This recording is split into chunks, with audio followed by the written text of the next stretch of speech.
প্রথমে আমরা প্রেজেন্ট টেন্সকে দেখি। প্রেজেন্ট টেন্সকে আমরা 4 ভাগে ভাগ করি। কি বললাম? প্রেজেন্ট টেন্সকে 4 ভাগে ভাগ করি। আর সেই 4 ভাগের মধ্যে এক ভাগ হচ্ছে সিম্পল প্রেজেন্ট টেন্স। আর কি কি স্যার?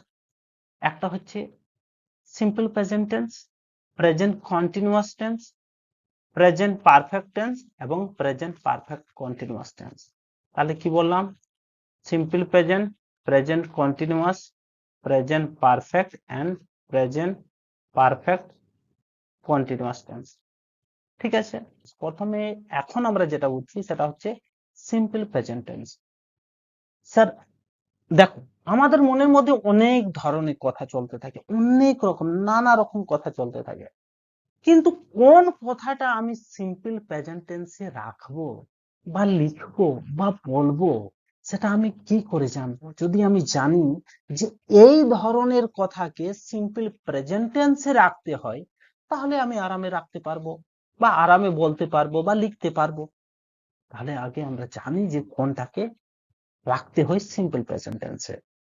দেখো, যদি কোনো অভ্যাস বোঝায়, হ্যাবিট বোঝায়, ঠিক আছে, যদি কোনো হ্যাবিট বোঝায় বা রুটিন বোঝায়, ঠিক আছে, কিংবা ইউনিভার্সাল ট্রুথ হয়, ঠিক আছে, মানে চিরসত্য, বা এমন কিছু পার্মানেন্ট সিচুয়েশন থাকে, ঠিক আছে, যেটা পার্মানেন্ট সিচুয়েশন, শিডিউল থাকে বা স্থায়ী অবস্থা, নির্ধারিত কর্মসূচি, এগুলিকে আমরা কি করব?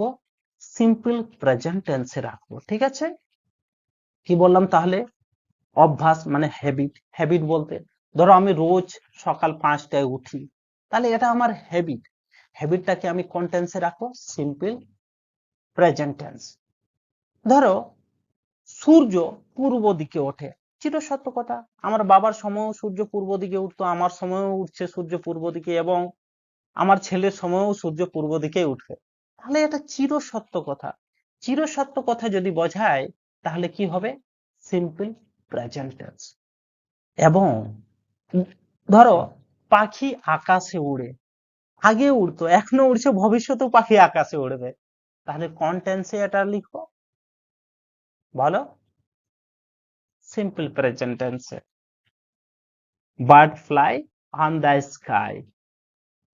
ঠিক আছে? আচ্ছা, বনে থাকে বাঘ, গাছে থাকে পাখি, যদি এরকম আমরা বলি জলে থাকে মাছ, কোন টেন্সে এই শব্দগুলিকে আমাদের লিখতে হবে? সিম্পল প্রেজেন্ট টেন্সে। ঠিক আছে? আমি বাংলাটা বললাম, উদাহরণ দিলাম। দেখো, কিছু উদাহরণ দেখবো, কিন্তু তার আগে সেন্টেন্স ফরমেশনটা আমরা দেখি। কি দেখো? সেন্টেন্স ফরমেশনটা, অর্থাৎ বাক্যের গঠন।